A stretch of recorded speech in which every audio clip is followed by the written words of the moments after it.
Probably very few people know what we are looking at right now. What is this creature? Well, this is an AI-generated representation of it, because there isn't even a canonical visual reference of what we are going to talk about. Welcome to a new episode of StarCraft Explained. Today, we delve into what might be the greatest enigma in the StarCraft lore, a mystery that has never been solved and is not even mentioned in the video games of the saga. Mysterious creatures, seemingly made of energy and presumably created by the xel'naga. These beings don't even have a name and appear in only 3 StarCraft books for never to be mentioned again.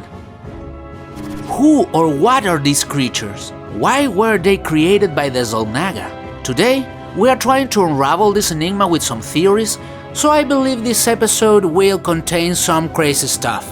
Heavy spoilers ahead of Shadow of the xel'naga, Firstborn, Twilight, and Evolution.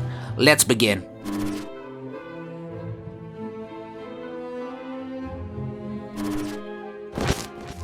Part 1. The Energy Creatures.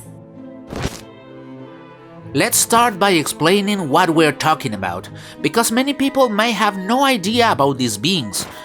These creatures appear in Shadow of the xel'naga and Twilight, and are briefly mentioned in Firstborn. Across these 3 novels, several of these energy-based creatures are introduced. They seem to emerge from xel'naga temples once they reach a certain state of maturity. The first sighting takes place in Beka Rho, a planet where a xel'naga temple is revealed after a storm. At the end of the story, one of these colossal creatures emerges from the temple. Later, 3 years after that event, during the novel Firstborn, the protagonist, the archaeologist Jacob Ramsey, speculates that one of these creatures emerged from the xel'naga temple on the planet Nemaka, based on the fact that the upper portion of the temple was completely destroyed and the interior was empty. That same year, in the events of Twilight, Zeratul witnessed one of these creatures hatch from a xel'naga temple on the planet Pegasus. These beings are not just amorphous masses of energy. They resemble giant squids, emitting a white glow, with translucent organic skin through which their inner bioluminescence seems to shine. They have massive wings, tentacles, feathers, and eyes that glow with a blinding intensity. But what truly makes them fascinating is their telepathic ability, which can be perceived even by the most powerful psionics, such as Terran Ghosts or the Protoss. During the events of Shadow of the xel'naga, the Judicator Amdor remarks that the creature's psionic power could surpass that of the entire Protoss race combined. Additionally, the creature has the ability to emit scanner rays that disintegrate everything in their path. These rays not only destroy, but also allow the creature to absorb the genetic material of both Protoss and Zerg, which make it even more enigmatic. However, Terrans don't seem too interested. Even though during the incident on Beka Rho, the xel'naga temple absorbs Lars Bren, the brother of Octavia, the protagonist of the story, and later the creature that emerges from the temple absorbs the crew of the Alpha Squadron battlecruisers, it eventually returns all the Terran specimens. Not so with the Zerg and Protoss, who remained absorbed by the creature. This being also has a high capacity of energy absorption. In fact, during the Battle of Beka Rho, a nuclear strike on the temple is what triggers the creature's full awakening, as it absorbs the energy from the explosion. It also appears to absorb the crews of the battlecruisers simply because it was attracted to the vast amounts of energy these ships generated. Another remarkable effect upon the creature's emergence is that the surrounding life force seemed to strengthen. Nearby crops began growing rapidly. Finally, the last known sighting of these creatures occurs on the novel Twilight. Zeratul follows an energy being that emerges from a xel'naga temple on the planet Pegasus. He pursues the creature in his ship as it enters deep space and joins with others of its kind. Once they are all gathered, they vanish through a wormhole. Zeratul doesn't go through with them, but he does manage to glimpse a mysterious world on the other side. A planet that appears to be the destination of all these creatures. Let's summarize the characteristics of this creature. The energy it emits has a positive effect on the surrounding life. It resides within xel'naga temples, at least until it matures and breaks through the temple's roof to escape. It emits and absorbs energy with great ease. It can absorb living beings and store them within itself, later releasing them unharmed. Part 2. Theories. Now let's move into the more speculative side of this mystery. In StarCraft Evolution, another novel set in the StarCraft universe, we are introduced to the Adostra, creatures created by the Zerg using xel'naga DNA mixed with that of a species whose location was revealed to Zagara by Kerrigan before she returned to the Void as a xel'naga.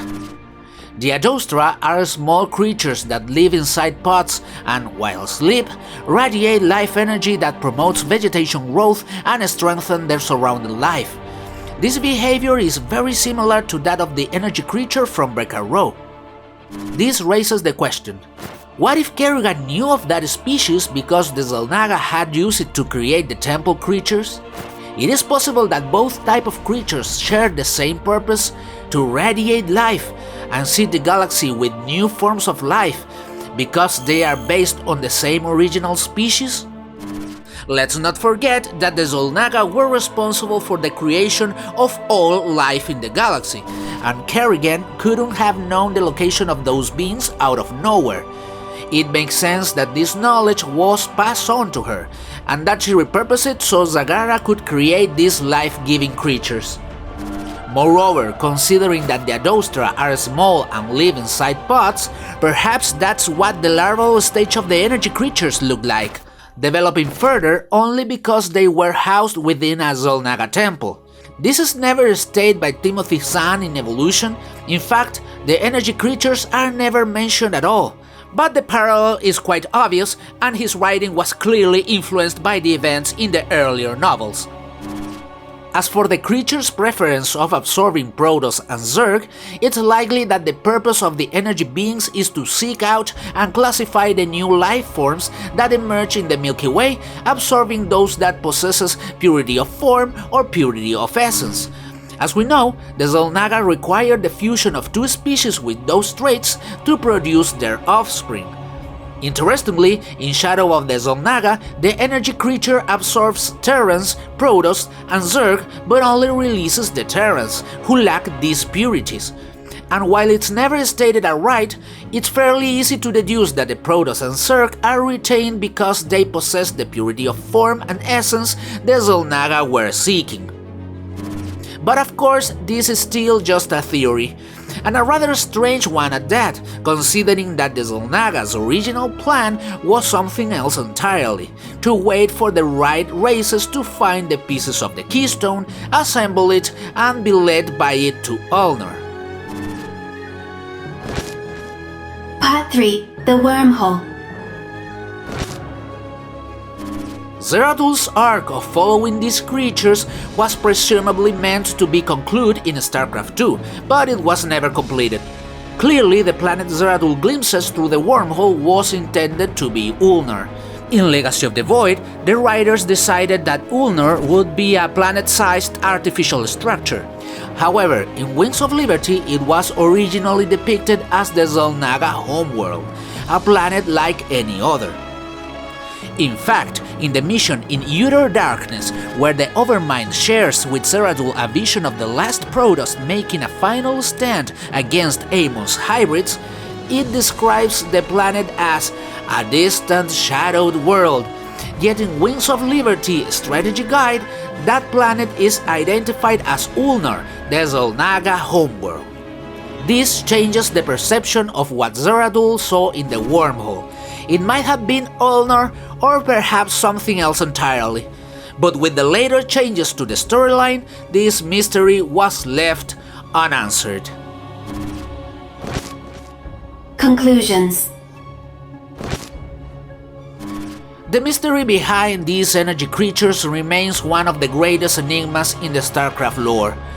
What is their purpose? My theory is that these beings were created in the same way Zagara and Avathur created the Adostra in Evolution. The energy creatures that emerge from the xel'naga temples absorb energy and then release it as life energy that allows life to flourish around them, just like the Adostra. On the other hand, while the xel'naga left behind the keystone to guide the chosen races to Ulnar, it's likely that the purpose of the energy creatures was to search for all kinds of specimens that qualified as bearers of purity of form and purity of essence, with the intent of creating a collection of all possible candidates, a sort of living database. We'll never truly know. Clearly, this, along with other xel'naga-related elements that contradict each other, comes down to inconsistencies between writers and the lack of narrative clarity at the time. But that's what this channel is here for, to reconcile the entire story of the StarCraft universe. What are your theories about this? Let me know in the comments. I'm Gambroof, and I'll see you next time.